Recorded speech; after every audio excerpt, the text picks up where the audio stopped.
Creo que ya. Ujú.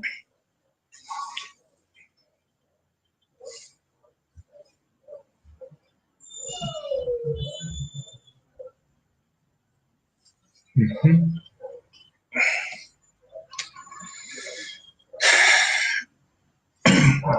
Bueno, lo que arreglas eso. Buenas noches a los que nos están sintonizando. Nuevamente sean bienvenidos, mis queridos Edipos, a este live de psicoanálisis SD. Ahora vamos a estar, bueno, rolando un poquito. Estamos tanto en la página como en el muro, estamos grabando, por eso estamos alternando las miradas. Y pues la idea es hacer una variación y bueno, también tener el control de las dos páginas. Entonces, como se habían dado cuenta, había pasado un rato que Rodrigo no había estado con nosotros. Se pone sus moños o la corbata, entonces no había estado presente, pero bueno, como lo mencioné o lo apunté hace unas horas, la idea, y de hecho esta es propuesta de Rodrigo, es que los temas que vayamos realizando en el live ya sean capitulares, es decir, podamos abarcar más, pero no solamente en una sola sesión. Por eso este va a ser el primer capítulo del tema que vamos a abordar, el primero de tres, y posteriormente pues así vamos a ir avanzando con otros temas. Entonces, la propuesta de los capítulos, lo reitero, es de Rodrigo. La del tema es mío porque me parece que es, bueno, a mí me gusta mucho como todos los temas que trabajamos aquí, pero sobre todo pues la importancia que tiene, que parecería en un primer momento estar alejado del planteamiento psicoanalítico, pero vamos a ir viendo que no es así, sino que también tiene sus rasgos de importancia. Obviamente el tema está más ligado a la filosofía, a la sociología o incluso a la antropología, pero obviamente también tiene esta función dentro del psicoanálisis. Y bueno, el tema que vamos a plantear en este primer capítulo es el tema del mito, que se va a ir desarrollando posteriormente con la cuestión de los mitemas, que trabaja un poquito Levi-Strauss. También por ahí se mencionaría a Mircea Eliade del lado de la filosofía, y desde luego pues todo lo que ilustra el tema de los mitos, que es desde la antigüedad hasta nuestros días, ¿no? Entonces, pues en espera de que se vayan reuniendo un poquito más y que de los dos lados tengamos la atención de los interesados, bueno, pues vamos a dar inicio a esto. Entonces, creo que lo primero que empieza es la cuestión de cómo definir la cuestión del mito. Ahora, aquí hay un primer problema porque al fin de cuentas todos hemos escuchado un mito y creo que todos podemos hacer una conceptualización, tratar de definir lo que es un mito, porque incluso nosotros en nuestra actualidad también vivimos de mitos, ¿no? Y no hablo de estas cadenas televisivas de la historia detrás del mito. Hablo más bien de eso que engloba la cuestión de la cultura, porque el mito está, pues tiene su ligamen directamente proporcional al lenguaje y a la cultura, es importante. Por ahí vemos que tenemos sonidos de fondo, tómenlo como una cuestión mítica. Es el perro de Rodrigo que quiere participar en el live. Entonces, bueno, no quiero como conceptualizarlo a modo de diccionario, porque justamente esta semana tuvimos una discusión el sábado pasado, mañana serán 8 días, en la cuestión justamente de hasta dónde es válido conceptualizar o no. Bueno, yo al menos ya lo estoy poniendo sobre la mesa así. No es que el debate haya sido en este discurso, sino que la conceptualización no encierre como tal lo que tratamos de explicar o lo que estamos tratando de definir o lo que estamos tratando de explicar, como se ha dado, por ejemplo, en la cuestión del psicoanálisis, con algunas cuestiones que parecieran teóricas, ¿no? Y que se definen por conceptos o eh, pareciese que son conceptos cuando pues, son otro tipo de valoraciones teoréticas. Entonces, para no darle vueltas al asunto, el mito es aquello que promueve la comprensión o el acercamiento a los orígenes. Y con comprensión no quiero decir que sea ya entendimos el origen, porque eso es una paradoja. El origen del hombre, por ejemplo, se ha explicado por la diversidad de culturas a lo largo de la historia, pero tiene su centro en la cuestión del mito, ¿no? Si vemos, por ejemplo, Los mitos griegos, los mitos romanos, los mitos egipcios, los mitos, por ejemplo, de Jerusalén, ¿no? Los mitos que se encuentran en la Biblia, por ejemplo, tienen ciertas similitudes o incluso los mitos que encontramos en nuestras tierras, ¿no? Lo que es América, América Central, América del Norte, y el lenguaje. ¿Qué pasa? Sí. Estaba yo saludando a la gente. Pero me parece esto como... Ahí está la llave para introducir el vínculo que hay entre la necesidad, digamos, una necesidad lógica del mito como una herramienta de estructuración de los colectivos, de estructuración del ser humano. Siempre hay, bueno, sí, siempre, porque esto es estructural, hay un origen que no es un origen, como si yo dijera un falso origen. Es decir, ese origen es mítico. Y, bueno, como bien lo dijiste, eso nos lleva a una tautología, porque el pensamiento explica el pensamiento a partir del pensamiento y el lenguaje explica al sujeto dentro del lenguaje a partir de lo que el mito puede estructurar para que ese lenguaje exista. Digamos que el mito es como si habláramos de un cierto ombligo de necesidad que estructura, pero que además ese ombligo no está allí. Está creado a posteriori. El ser humano ya existía cuando inventa un mito de cómo alcanzó su nivel de existencia a través del lenguaje. Y creo que en esta tautología, en esta paradoja, nos trae el conflicto de si lo que estamos pensando está en terrenos de una verdad o en terrenos de algo que es una premisa no falseable.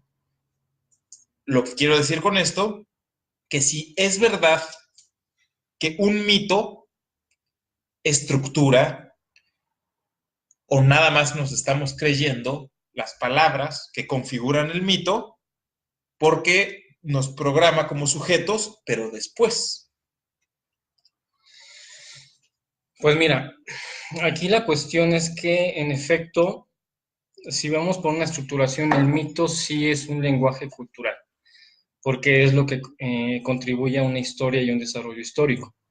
Ahora, aquí la paradoja es justamente si todas las culturas tienen mito. Hace algunos lives planteaba, por ejemplo, una serie, o sea, para ilustrar un poquito, que es Dioses Americanos, American Gods. Me ponía a ver esta serie y sí, definitivamente es un poco aburrida, a mi parecer es un poco aburrida, pero bueno, independientemente de eso, la premisa son dioses americanos. Cuando en la serie están haciendo una trifulca interesante entre dioses de diferentes culturas, ¿no? Egipcios, griegos, nórdicos, presentan a, qué sé yo, pero decir realmente que los estadounidenses, como menciona el título de la serie, tiene dioses, por lo menos desde esta mitología eh, deica, no los tienen, ¿no? O a modo general, como por ejemplo aquí se estructuró dentro de las culturas mesoamericanas, precolombinas, que sí había una mitología de por medio, y así otras culturas y así, ¿no? O sea, el mito como tal sí pretende ser una historia en desarrollo, pero efectivamente aquí entra algo que planteaba el mismo Platón. O sea, cuando se da este tiempo hace 2400 años en la Grecia antigua, pues hubo un tiempo en el que la mitología sacra, por decirlo así, esta que se refería a la cuestión de los dioses, pues tenía una primicia. Cuando entra la filosofía, hay un tiempo en el que se llama el tiempo de triunfo de la razón, que ya es con Sócrates, en el cual pues se postulaba la cuestión de la doxa. Entonces, hubo un cierto alejamiento de la cuestión del mito, porque el mito sí es antes o es contra lo que es la doxa, ¿no? La doxa es contra el mito. ¿Por qué? Porque efectivamente el mito no constituye un efecto de la contemplación raciocinio, no es un efecto de la razón. Entonces, cuando se habla de la filosofía como este ambiente en el que se tiene que, basado en un aspecto de contemplación para prefigurar una primera pregunta, buscando últimas causas en la naturaleza, en la realidad, en la física, en el bios o lo que se quiera, pues obviamente la cuestión del mito queda en un segundo plano. Sin embargo, es Platón el que recupera esta parte y dice, el mito, aunque no es una superación de la razón, pero sí tiene un efecto que nos genera la pregunta. Entonces no está basado como que sea el punto y contraparte de totalitario para denominar que el mito está fuera de la cultura o no puede responder a. El mito es justamente eso, es un punto de partida en el que generamos una pregunta por el origen. Y podemos, por ejemplo, plantear la pregunta desde el mito en cómo se formula la cuestión del lenguaje. Si planteamos, por ejemplo, o nos vamos directamente a un ejemplo básico que es Hesíodo que escribe la Teogonía, o sea, uno de los primeros escritos, si no es que el primero, sobre mitología, y habla que los primeros dioses que estaban o que existían era el caos, era Gea, que en este caso pues, entendemos Gea de geografía, tierra, y Eros. O sea, de ahí la importancia, y creo que ahí voy introduciendo un poquito en dónde entra en la parte de psicoanálisis, eran estos tres. Y ya de ahí va surgiendo una serie de deidades que corresponden a todo el actor humano. Genofonte hace la primera cuestión ante lo que decía y mencionaba Hesíodo, de si realmente lo que estaba postulando cobraba un sentido dentro de la realidad. Entonces, vamos, la teogonía de Hesíodo sí puede considerarse en el tiempo de Hesíodo como algo que era creído, como el tiempo, por ejemplo, para nosotros cuando viene la conquista y se da la cuestión de la religión, obviamente pues es algo, aunque obligado, empieza a tomar una forma de mito que empieza a subyugar a la cultura, ¿no? Entonces, el mito como principio que genera una pregunta la pregunta fundamental es, ¿qué es el origen? ¿O cuál es el origen de X o Y razón? ¿No? El origen del lenguaje, el origen de la guerra, el origen de los dioses, el origen de la naturaleza, el origen del amor, el origen de lo que ustedes quieran. Y así va recorriendo la historia de las ideas. Si planteamos, por ejemplo, un mito en la actualidad, ¿cuál sería? Basado en esto que estamos planteando. Porque no es lo mismo mito que fábula, pero la fábula responde a un camino también doxológico. Vamos, la fábula está representada en cuestión de animales antropoformizados, ¿no? O sea, animales que hablan, piensan y razonan cierta sabiduría del hombre para llegar a un camino, una vía de sabiduría, de un saber. Pero bien sabemos que los animales no piensan como los hombres y Genofonte, que planteaba fábulas, sabía que los animales no pensaban como hombres. ¿Qué sentido tendría analogar la figura de un animal con la cuestión de los hombres?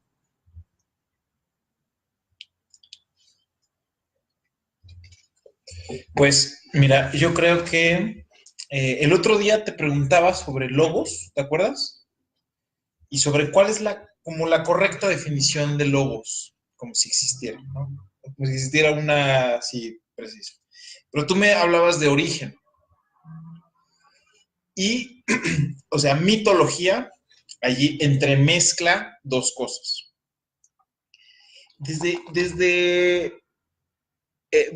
Para empezar, el mito puede tener un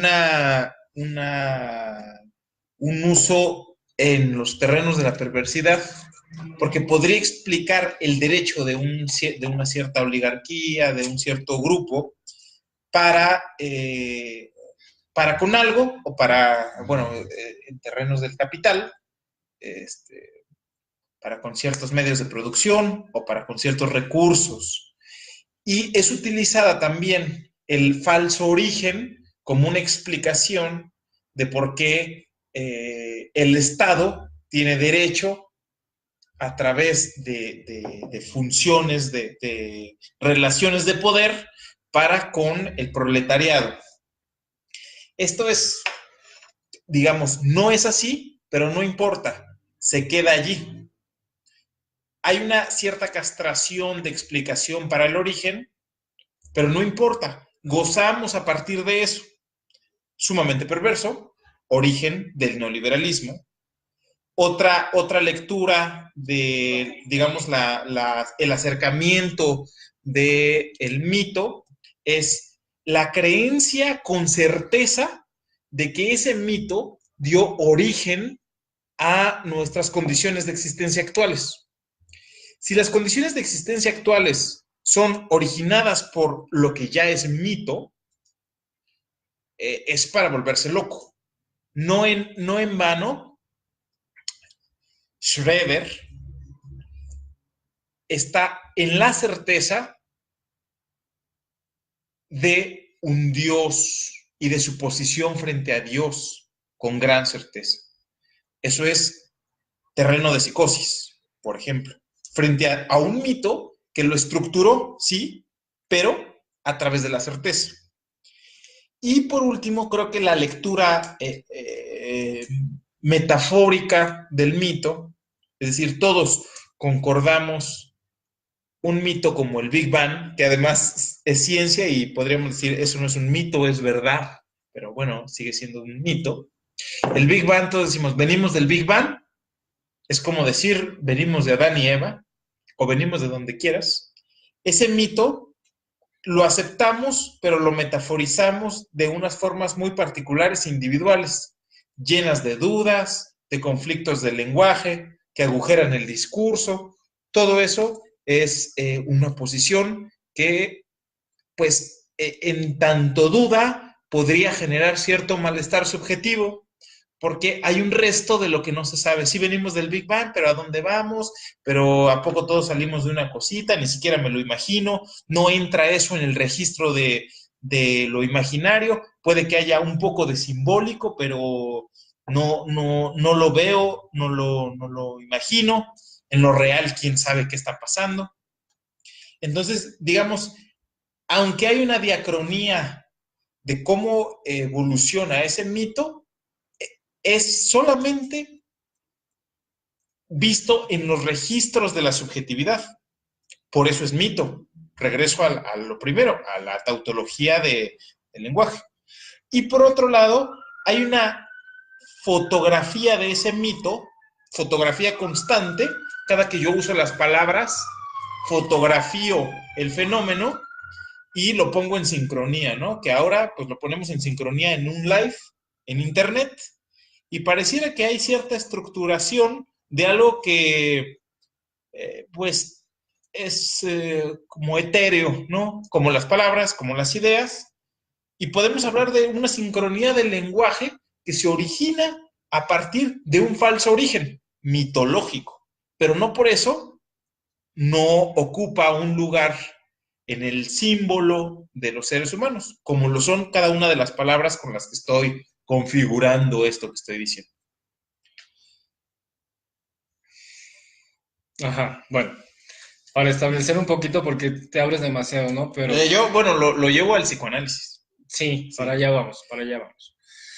Sí, efectivamente, o sea, si lo sometemos, por ejemplo, al examen, ¿no? De las estructuras como la conocemos, ¿no? Porque obviamente si hablamos de una cuestión cultural, pues tenemos que partir de la neurosis. Pero bueno, efectivamente cuando decías que el mito puede ser utilizado para una cuestión perversa, tú lo metías en el Capital, vuelvo a lo mismo, yo me voy a regresar a la antigüedad. Definitivamente, o sea, el mito también está o tiene esta función de servilismo ante ciertas actitudes perversas, como por ejemplo la violencia. Si vemos, por ejemplo, te comentaba hace un momento que la cuestión de los gladiadores y esta serie también, a mí me gusta mucho. ¿Los gladiadores? Los gladiadores. Bueno, la historia antigua me gusta mucho, ¿no? Y justamente la cuestión, si hablamos de dioses, estaban también no solamente dispuestos para la correspondencia del actuar cotidiano de los hombres. O sea, tú eres esclavo porque también, si lo vemos por un dominus, o sea, un señor de casa o un pater familias que está, tiene toda su villa, una vila romana, toda llena de esclavos, para este pater familias o para el dominus, el señor de la casa. O sea, los dioses permitieron que ellos fueran esclavos. Y de alguna manera no es, si nos venimos un poquito para acá, la idea de una raza perfecta como lo tenía en su momento Hitler o como lo tiene un español recientemente también dijo algo muy semejante. O sea, desde ese tiempo ya también se consideraba que la cuestión de los imperios era una cuestión de razas puras y que los dioses lo habían permitido. Cuando se hace la rebelión de los esclavos, también estaban bajo el amparo de la petición mítica de los dioses si les concedían justamente que la libertad fuera una premisa directamente avenida de, del Olimpo, en este caso con los griegos, o del Uranus en los romanos, ¿no? Si hablamos de un Júpiter que estaba, no era un dios arbitrario, era un dios que jugaba, pues ahora sí, según el bando más fuerte, y estaba reflejado en eso. Entonces, cuando se da la emancipación de algunos esclavos, pues se da como cualquier emancipación o como la mayor parte de las emancipaciones a modo de violencia y conflictos bélicos. Entonces, reitero, o sea, aquí hay una cuestión de perversidad en el cual pues yo tengo, o sea, si quiero, si tengo el favor de los dioses y el favor es la libertad, pues yo tengo que matar al otro, ¿no? O sea, sí el mito en ocasiones se justifica por un efecto de perversidad. También depende de la visión y también justamente la cultura. Ahora, cómo se determina o se denomina dentro de la cuestión del lenguaje es justamente cómo la cultura lo va manejando. Si nos vamos a la cuestión de psicosis, planteas un ejemplo muy concreto y me gusta, ¿no? Es Rever. Una cuestión de psicosis en el que, en efecto, el mito puede ser develado por una cuestión de certeza. Por eso decía en un primer momento que en el tiempo de Hesiodo el mito y las deidades eran concebidas, si lo queremos ver así, como una psicosis colectiva en el que se da y se tiene que dar así. Y al final de cuentas, si vemos la premisa, o sea, aunque pase por el crisol de la psicosis, es perversa porque no hay libertad como tal. O sea, siempre vamos a estar, por medio de la creencia del mito, vamos a estar, perdón, es el café, vamos a estar ligados a una antilibertad que se esconde en el velo de la emancipación. Es Rever qué es lo que hace, tiene una certeza en que es la mujer de Dios, o sea, de un Dios que tiene, o sea, que él reúne, Rever reúne esa falta que tiene Dios, ¿no? O sea, yo soy la mujer de Dios y se tiene que volver a recrear la raza humana y efectivamente este tipo de psicosis en este personaje, en el doctor Paul Rever, o sea, se funda un nuevo mito. Ahora, si lo vemos más en la actualidad, por eso lo quería ver,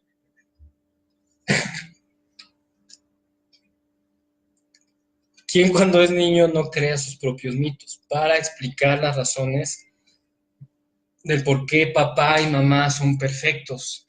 Y como vemos en el texto de sí, cuando eres niño y bueno, vives en familia, en pater familias, te das cuenta que, o bueno, con el transcurso de la infancia, como explicaba Freud en la novela familiar del neurótico, o sea, hay un momento de perfección en los padres, hay un momento mítico para el niño en el que el padre, el papá, mamá, bueno, sobre todo papá, en esta figura fálica, pues sí recrea una perfección y que posteriormente en el desarrollo pues se va a dar cuenta que no es así, se rompe un mito. Por eso las culturas, decía, o sea, el mito constituye una historia cultural, pero no el efecto propio de la cultura. La cultura mantiene la perenidad, el mito se constituye desde sí mismo y permanece desde sí mismo. Entonces, por eso, en esta serie perdón, paréntesis, en esta serie de dioses egipcios, dioses americanos, el único dios que yo he identificado, ustedes véanla y pues digan si estoy equivocado, el único dios que yo he identificado, bueno, más bien son dos, porque en la segunda temporada ya surge otro, es el dios de la tecnología y en la segunda temporada sale el media, ¿no? O sea, el de las redes sociales.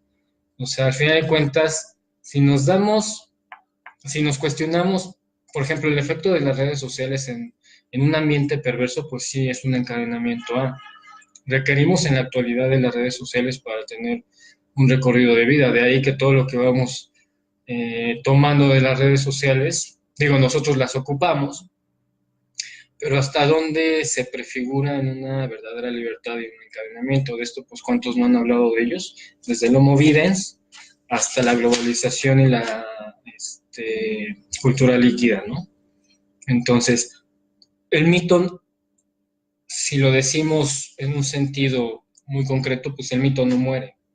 Pareciera que es una necesidad de los neuróticos. Ahora que pase nuevamente por la cuestión de la perversidad y la psicosis, bueno, siguen siendo parte de las estructuras y también de los movimientos que tiene el propio sujeto, ¿no? Del inconsciente. Sí, y bueno, hay allí una dialéctica entre mentira y verdad.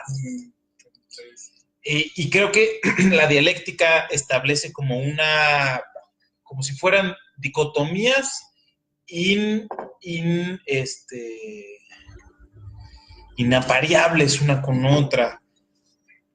El mito origina una cierta verdad en el discurso, en el sujeto de un discurso, pero es una mentira, pero produce una verdad. Eso está extraño. Por ejemplo, la ciencia, a mí me encanta la ciencia y qué bueno que lo dices. La astrofísica nombra los astros con orígenes mitológicos, ¿no? Los 9 planetas, 8 planetas, tienen nombres de dioses por características de esos dioses, y eso es verdad. Ya en la actualidad nadie duda que Júpiter exista. Es decir, se materializa, se cristaliza digamos, en lo real, a través de lo simbólico, un mito. Y nadie va a dudar de la existencia de Saturno o de Marte. A mí me encanta que la Tierra está entre Marte y Venus, entre el dios de la guerra y dios del amor. Y todavía dudamos de las pulsiones que tiran en sentidos antigravitatorios la Tierra y a los sujetos. No nada más los planetas, es decir, Marte y Júpiter tienen sus propias fuerzas gravitacionales, sino que la muerte y el amor también tienen sus fuerzas gravitacionales en la subjetividad. Eso está lindísimo, ¿no? Y la matemática, la geografía, tienen muchísimo de esto, ¿no? O sea, los volcanes son volcano y nadie lo duda. Entonces, bueno, por ahí Darío Stransberg, un argentino, tiene un programa que se llama Mentira la Verdad, y mucho, bueno, como por citar a un divulgador de la filosofía actual,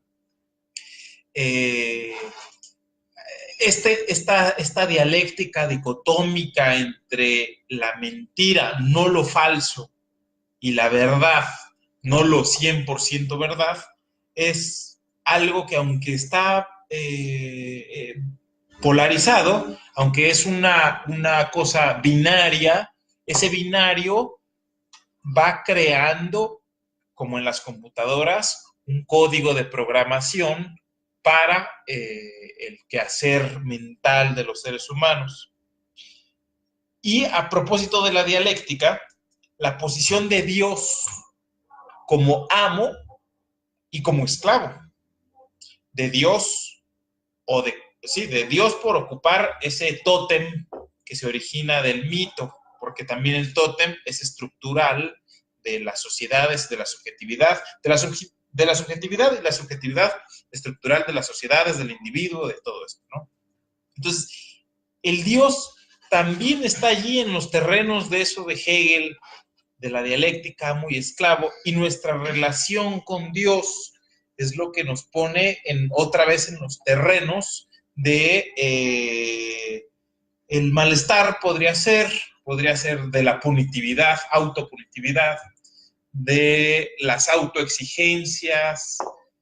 Me refiero a todo el dilema del complejo mítico, del complejo de Edipo, por utilizar un complejo, que a Freud le gustó este mito, pero muchos otros pudieron haber cabido,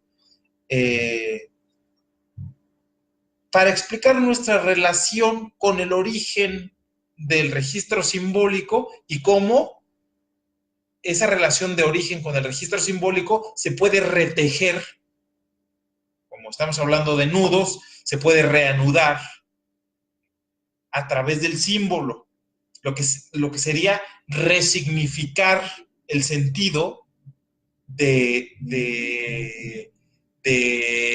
no sé, como de cierto vector que sopla desde el origen mitológico hasta lo que hoy me hace ser, siendo.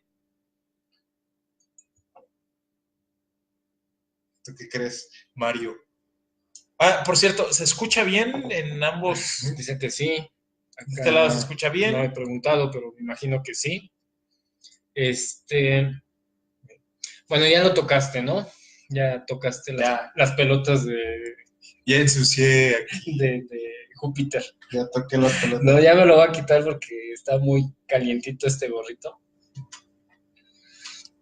Justamente hay una cuestión aquí muy interesante y lo mencionas. Quería que fuera como para el Chapter 2, el capítulo 2, pero bueno, ya te adelantaste.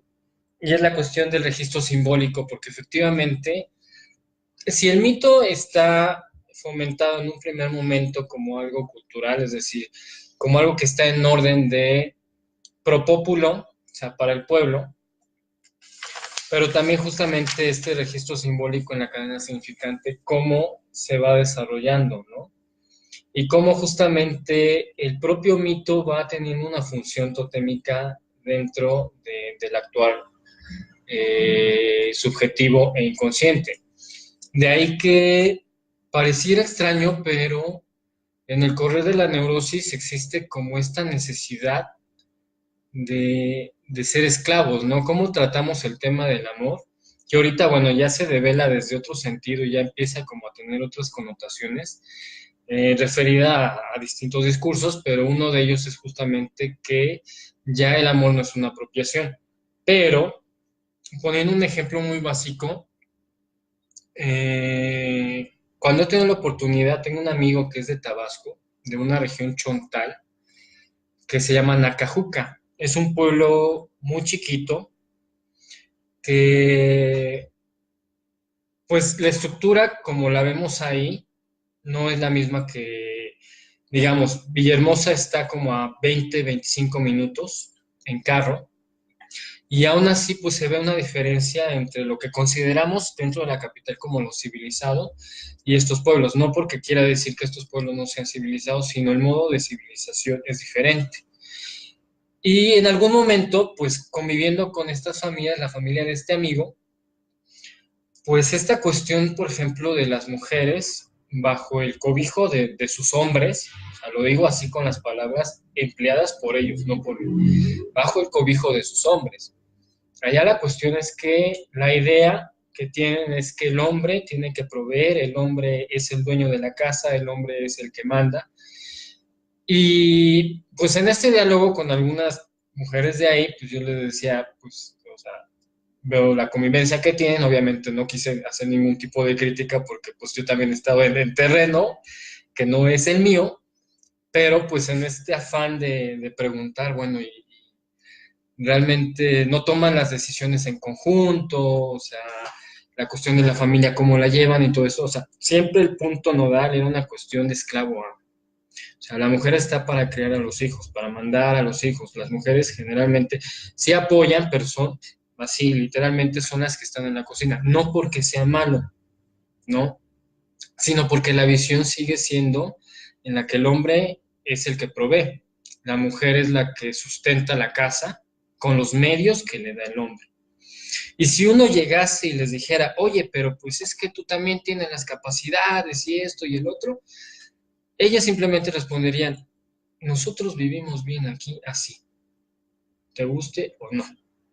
Y dices, madres, ¿no? Pero sí es una cuestión puramente totémica, ¿no? Es una cuestión en la que justamente la posición del hombre y las mujeres están criadas para servir al hombre. Y esto en Tabasco. O sea, esto ni siquiera en mi experiencia en Roma lo vi. Por cierto que el eslogan de Tabasco, no sé si se acuerdan, es vamos a Tabasco, que Tabasco es un Edén a Tabasco, ven, ¿te acuerdas? Y el Edén es la tierra prometida mitológica, ¿no? Por ahí Kat dice, creo que los mitos siguen persistiendo en nuestra cultura porque hablan de nuestros deseos, sueños, fallas y cualquier defecto de la condición humana. Algo que está ligado a nuestra historia. Repite, perdón. Algo que está ligado a nuestra historia como humanos. Sí, efectivamente. Y creo que por ahí hay un cuento de Isaac Asimov, que es postapocalíptico, pero ya el ser humano había alcanzado una condición de tecnología muy superior y las tecnologías explicaban lo que eran las culturas antiguas, porque además Asimov escribía sobre antropología mucho para la NASA. Las computadoras explicaban lo que era el ser humano antiguo y a través de esas explicaciones máquinas para los seres humanos, que los seres humanos reorganizaban su subjetividad para parecer humanos, o bueno, para ser humanos, para guardar algo de eso que era antiguo, pero las máquinas no podían decir nada de lo humano, dado que eran máquinas. Entonces el ser humano se volvía a ser humano a partir de un discurso extraño, a partir de palabras de las máquinas, no parecido al anterior ser humano. Es parecido al mito. Hay allí algo que se dice, que no sabemos con precisión qué es, pero que además estructura lo que será. Tiene que ver con la organización de los tiempos, casi yo diría de los tiempos lógicos. Pues no sé, me gustaría que alguien opinara algo, preguntara algo. La participación de todos es muy chida. Ahí agrega el elemento disruptor del discurso para no mitificar todo lo que se dice. Mira, ahorita Kat, en este lado, estaba diciendo que... Es lo que acabo de leer. Sí, pero reitero una parte que dice, la cultura, ¿por qué hablan de nuestros deseos? Creo que justamente la cuestión del mito responde a una cuestión fundamental en psicoanálisis, que es la falta. O sea, ¿cuál es o si ponemos sobre la mesa una de las faltas principales, no quiero decir al modo junguiano como algo colectivo, una psicología colectiva, pero sí en el sentido de que una de las grandes faltas del hombre es la pregunta por su propia existencia. Por eso ya mencionaba justamente la angustia ante la pregunta de qué es lo que yo hago aquí. Entonces, justamente el mito es una manera de tratar, vamos, o sea, ya después del tiempo nos damos cuenta que el mito solamente funge como esta pregunta, pero al final de cuentas trata de tapar esa falta de, o sea, quién soy, o sea, la proveniencia y el origen del hombre como una gran falta en el que al final de cuentas vienes al mundo al estilo de lo que mencionaban los existencialistas, ¿no? O sea, ¿cuál es realmente el sentido de la vida? Y si nos vamos hasta Schopenhauer, o sea, realmente, bueno, Kierkegaard también, Schopenhauer o el mismo Heidegger, que hace también unos días subí alguna frase que pidieron la referencia, es justamente la pregunta por quién soy que genera esa angustia, genera una falta y entonces el mito trata de tapar esa falta, pero al fin de cuentas, como bien sabemos, la falta permanece y se va a estar desplazando. Entonces, sí es una pregunta del orden ontológico y el mito va en ese orden también. Pero reiteramos, aquí lo que queremos que entiendan es que el mito tiene una función que es importante, pero que no responde a la pregunta. Genera más preguntas. Ahora, que si eso es bueno o eso es malo, yo creo que eso es bueno. Si no generáramos preguntas, entonces, ¿de dónde se generan los deseos? Si no hay preguntas, entonces, ¿dónde se genera una demanda analítica? Si no hay preguntas, entonces, ¿dónde se genera un conatus spinoziano para podernos seguir moviendo? Si no generamos una pregunta de lo que hacemos, entonces, ¿cómo vamos a fructificar lo que estamos haciendo? Tenemos que desplazar, tenemos que reeditar, tenemos que reanudar.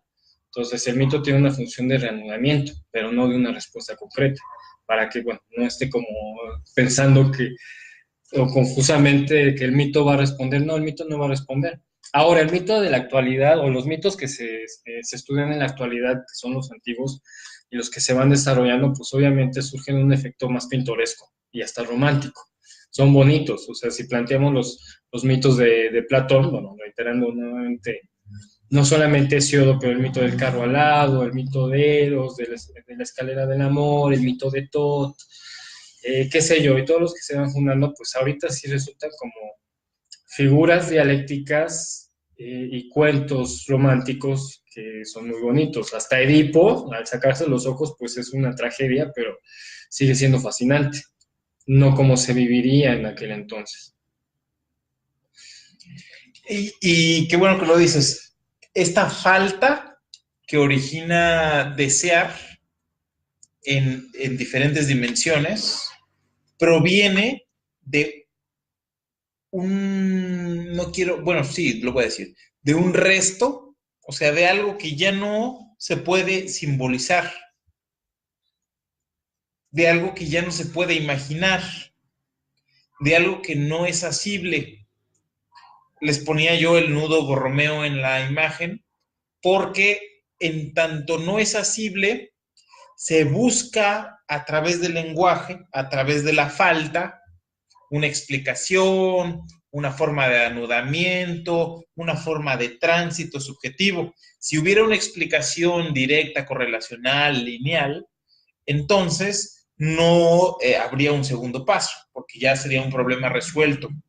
Las computadoras tienen un sistema de fallo para poder seguir procesando alguna información. A mí en la medicina me encanta correlacionar cosas que tienen que ver con la filosofía, con el psicoanálisis y la medicina. Por ejemplo, en bioquímica de los procesos orgánicos, hay algunas lanzaderas, que así se llaman los productos enzimáticos de algunas células, son llevados a otras células para seguir con el proceso. Las lanzaderas dejan un espacio entre proceso y proceso no compensado para poderlo compensar. Es igual, permitir que haya un poco de aire para que el fuego se avive es igual a dejar algo sin simbolizar para que el deseo pueda caer sobre esta parte y seguir existiendo. Si no, no tiene sentido ya existir si no hay un ombligo no explicable. Y creo que eso tiene que ver con cómo la cultura se acerca a través de las palabras a un origen, el mito. Incluso a veces ese origen no es que esté cronológicamente al principio. A veces el mito está a la mitad. A veces el mito es último. Recordemos que esta complejidad aparece en Edipo. O sea, había una predicción del futuro, el mito se cumple o la predicción se cumple una vez que él se percata, pero todo el rato, pues él está haciendo todo lo que el destino le va marcando. Tiene que ver con cosas del espacio-tiempo en el que el sujeto está, a propósito de Heidegger también. A propósito de Heidegger. ¿Qué? Cómo el ser está arrojado en el mundo y en tanto arrojado en el mundo, también en las dinámicas espaciotemporales que el mundo tiene para la materialidad de las personas, desde el punto bioquímico médico hasta lo más complejo en la filosofía. Sí, bueno, aquí también yo creo no podemos dejar pasar la cuestión de que el mito como cierto ápice de naturalidad humana también tiene cierto régimen dentro de la subjetividad. Lo mencionabas hace rato y quiero puntualizar un poquito en eso, ¿no? O sea, la misma creencia que nosotros tenemos desde quiénes somos, desde un estadio del espejo en el que pasamos de la cuestión de la fragmentación a un entero, hasta cómo los procesos justamente de relación, ¿no? De nosotros como seres en el mundo, ser en el mundo, un ser ahí arrojado a la existencia, con una serie de preguntas, justamente el mito sigue generándose de manera subjetiva, ¿no? Esas mismas preguntas en las que nosotros recaemos un poquito y que se dan mucho en el dispositivo analítico, porque también esa pregunta del por qué ese otro hace hacia mí esa cosa que no entiendo y que al final de cuentas me provoca un no sé qué sé yo. O sea, esa desvariación en un discurso que tiene más sentido que lo ridículo es justamente una pregunta mítica personalizada. Una pregunta que no se resuelve directamente, como por ejemplo en los consejos o en el diálogo con otra persona, en un discurso de café, por ejemplo. O sea, que se va dando porque se genera justamente en una creencia en algo más que no sabemos qué es. O sea, el mismo mito es esa misma pregunta hacia sí mismo. Por eso hace ratito que mencionaba justamente dentro del campo de la simbolización, cómo nosotros nos vamos desarrollando, es en este tenor cómo esa pregunta sostiene la angustia de la propia existencia. O sea, por eso el mito ante la pregunta de cierto origen es también la pregunta sobre la función de nosotros como personas, que obviamente el término persona es algo que podría ser desquiciable para el psicoanálisis, pero pues hablándolo coloquialmente para los que nos ven, podría resultar un poco efectivo, ¿no? En el sentido de todo lo que nos vamos preguntando y que seguramente más de uno pues entrará en una cuestión de preguntas hacia sí mismo y chin, o sea, no me había preguntado por qué todavía sigo mojando la cama teniendo 30 años, ¿no? Voy a meter algo de negación. No es que lo diga por mí, pero este tipo de preguntas que en un tenor coloquial pueden ser ridiculizadas, para un sentido totalmente subjetivo es una cuestión de total validez. Entonces, si el psicoanálisis también o el proceso del dispositivo analítico es mítico, personalmente yo creo que sí, pero no es la función. Y se juega ahí. Sí, esto está muy bueno porque el origen, digamos, el origen del trauma siempre es puesto no sé, como en este problema epistemológico de si las cosas se comportan como partícula o como onda, siempre ponemos un punto fijo, sincrónico, no diacrónico, de la explicación de un trauma. Es que yo me orino en la cama, bueno, es que Oliver se orina en la cama, porque cuando era chiquito y lo ubica en un momento exacto donde sucedió, ¿no? Como si así fuera. Esa es la atención del yo sobre un falso origen. Pero esa atención del yo pasa por la explicación a través de palabras, y las palabras están mintiendo, puesto que las palabras tienen muchos significados. No es exactamente lo que él quiere decir, pero se aproxima a lo que él quiere decir. Entonces, yo les tengo una pregunta a ustedes. ¿El mito ubica el origen o no lo ubica? El mito o la verdad que nos contamos de nuestro pasado, ¿cómo sabemos que no es un mito? ¿Cómo sabemos que ese pasado es así y no por consenso, no porque nos imaginamos? A veces nos contamos historias para tranquilizarnos y decimos, bueno, pasó así y yo estoy más tranquilo. Y a veces pensamos, pasó así y eso me preocupa más. ¿Por qué nos hacemos ese daño? ¿Por qué nos castigamos con ese origen, con ese Dios, con esa explicación a través de su látigo de lenguaje, ¿no? Que nos alcanza en este momento, en el presente?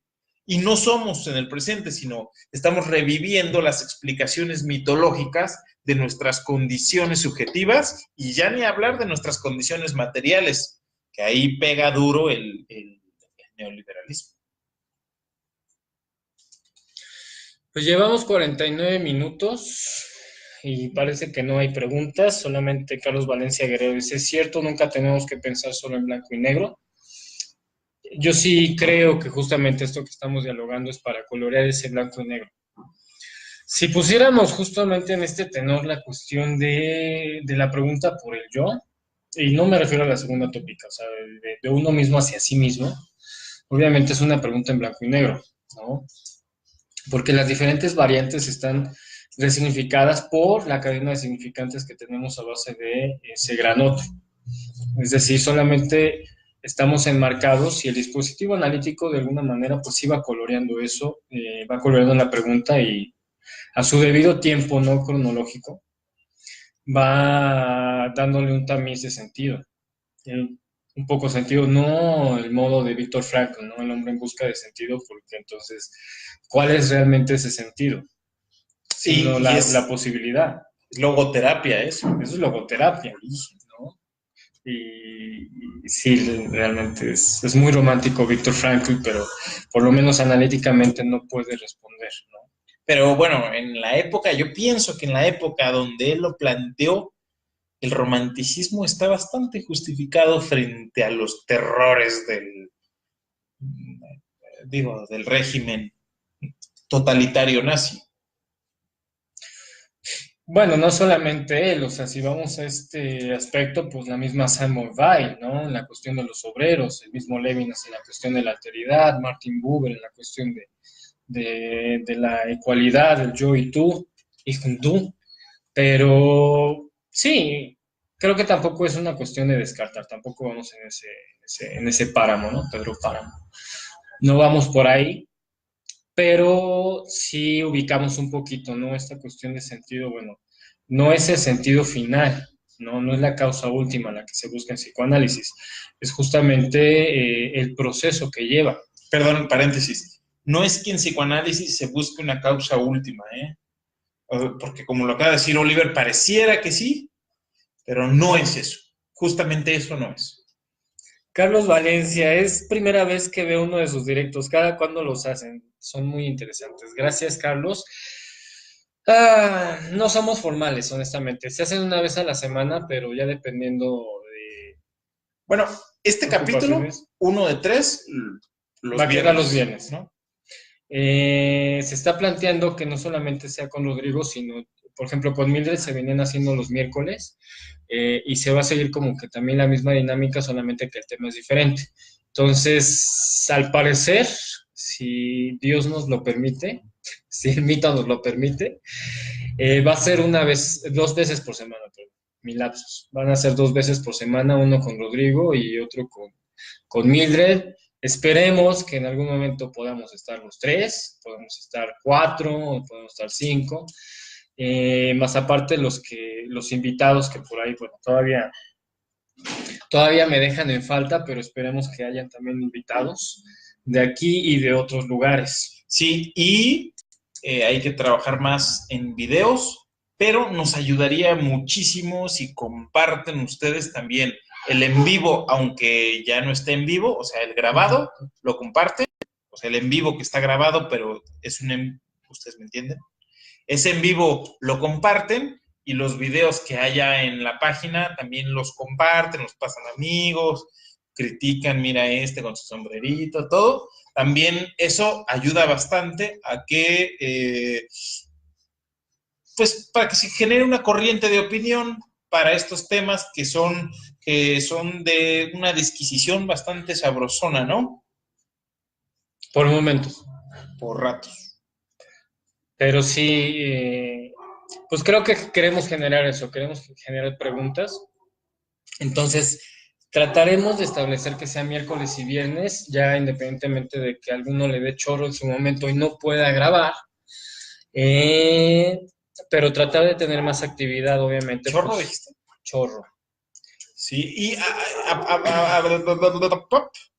a propósito de eso, si alguien en su chorro se pregunta por algún choro, pues escríbalo allí en la página para abordarlo. También digo, nadie dice nada, entonces cualquier cosa que ustedes digan, de pronto me atacó este pensamiento, ¿qué pueden decir ustedes?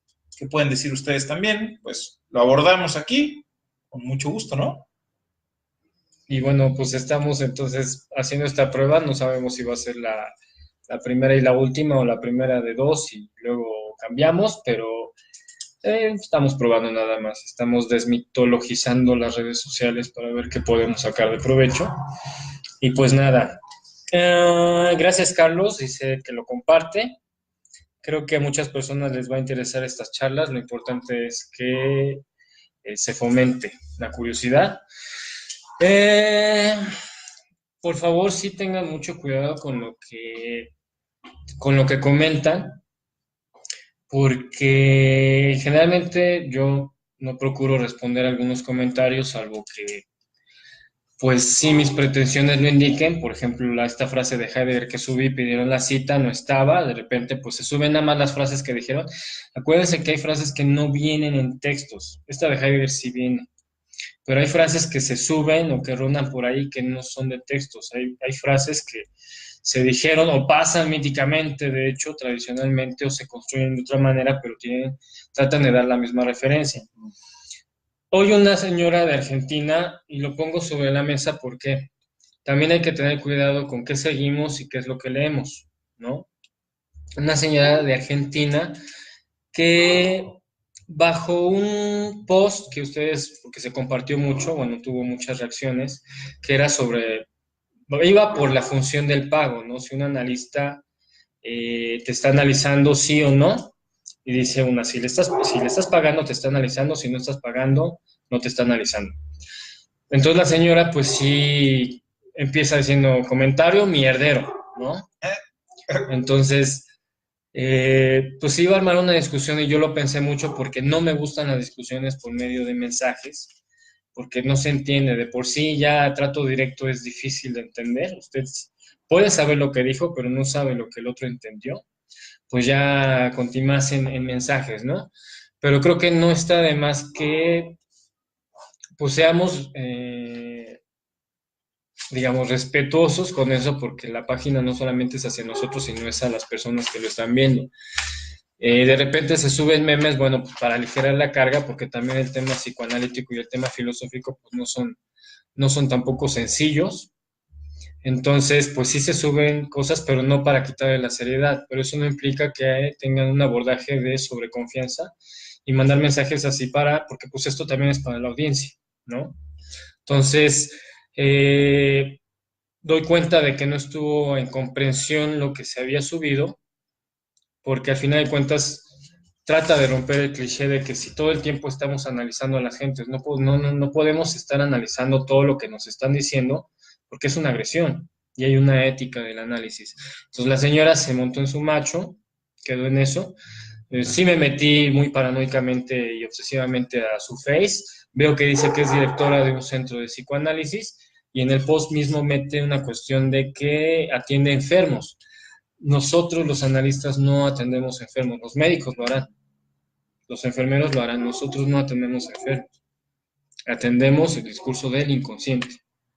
Entonces, procuremos tener un diálogo propio para la causa y podemos generar la discusión, podemos no estar de acuerdo, reitero, yo no estoy casi de acuerdo en nada de lo que él dice y él tampoco está casi de acuerdo en lo que yo digo, pero pues no nos estamos madreando aquí, nos esperamos a que termine para salir a la calle y darnos unos... Y madrearnos. Hay dos participaciones. Una es de Kat, dice, bueno, me quedo con esto que dijo Oliver. El mito es importante para cubrir la falta, pero no responde a la pregunta, y yo diría que el mito no cubre ninguna falta. Dinamiza quizá la falta, le otorga explicación, pero la falta justo por eso es falta, porque no tiene cubierta, no está. Entonces no la puedes parchar. Si la parchas, falta en otro lado. Por acá dice Cristina, excelente, gracias por las charlas, son interesantes. Gracias a ti, Cristina, por la atención. Nuevamente, Carlos Valencia dice, yo tengo una pregunta, quiero empezar a aprender sobre filosofía, comprenderla en general, ¿me pueden recomendar algún libro para comenzar? En algún live, esta Mildred me preguntaba de yo cómo había iniciado mi recorrido dentro de la filosofía, también por ahí en algún live con Rodrigo lo expliqué. Yo lo que sí podría recomendar, porque sí pensamos como que hay muchos textos, digamos, que son introducción al psicoanálisis, a la filosofía, perdón, otro lapsus.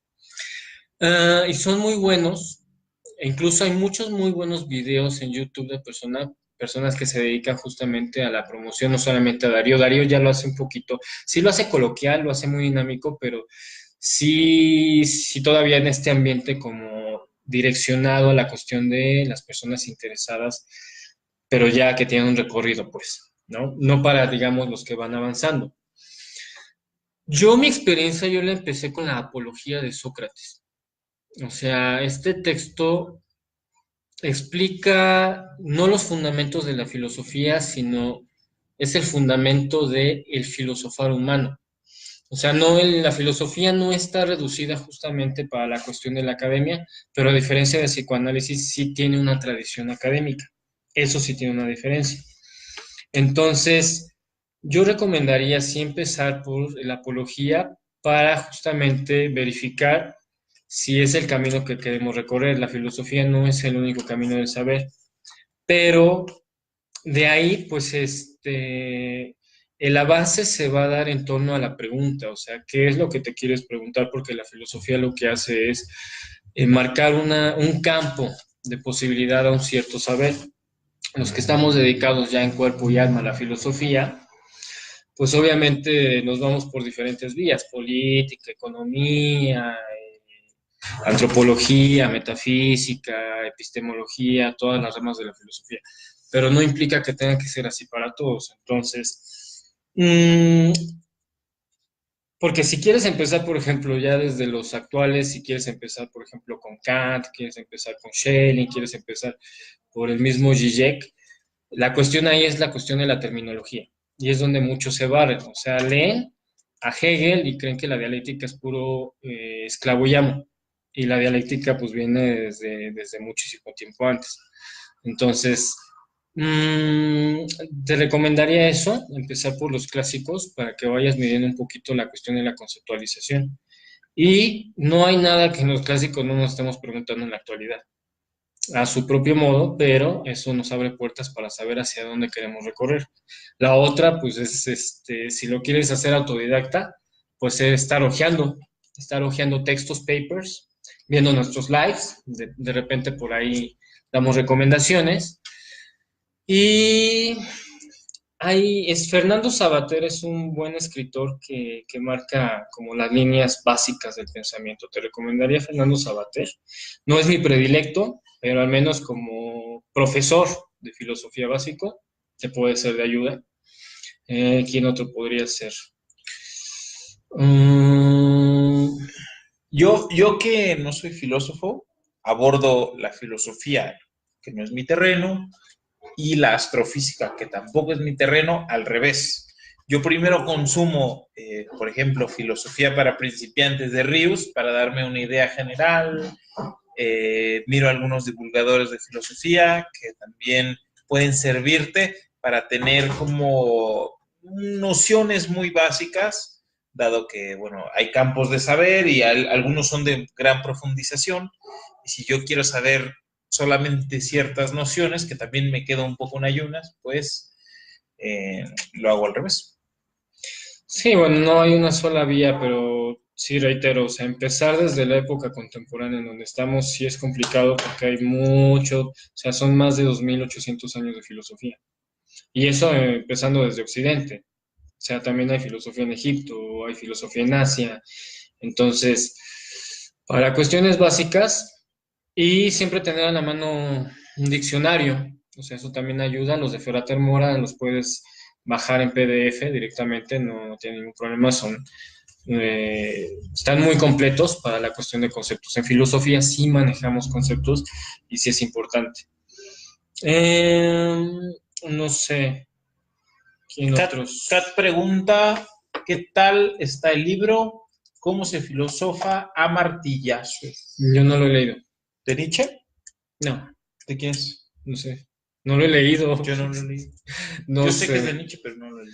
Hay unos textos de filosofía en 20 minutos y plantean autores, pero acuérdense que una cosa es filosofar y otra cosa es aprender la filosofía de los autores. O sea, también ahí hay una cierta diferencia, ¿no? Reitero, ¿qué es para mí la filosofía? Es por medio de la contemplación, y entiéndase contemplación no como el quedarse fijo en la nada, que también podríamos estipular algunas premisas de la nada, obviamente, pero es un extracto de contemplación en el que nos prefiguramos preguntas fundamentales para nuestra vida. sea, si la filosofía no te trae hacia ti mismo, entonces no estamos contemplando. La misma realidad te retrotrae a ti mismo. De ahí que Agustín Aurelio diría en una frase muy bonita, nulla es omnia causa filosofandi nisi beatus sit, que significa no es otra causa de la filosofía que el ser feliz. Entonces, yo sí recomiendo empezar desde los orígenes, desde la filosofía clásica, pero hay mucho ya contenido muy bueno directamente en línea.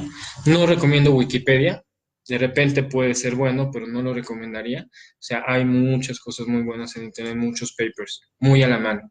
Y la otra, si la filosofía te hace feliz, entonces vas por buen camino. A mí me hace feliz. Pobre y con hambre, pero me hace feliz. Ataráxico. Pues una explicación mitológica para Ya tu está muy felicidad. pesado. Y bueno, Ya salida de. vamos terminamos Y ya por nos el día de pasamos. hoy. Pero muchas gracias por haberse chutado una hora de mitos y que nos faltaron los mitemas, ¿eh?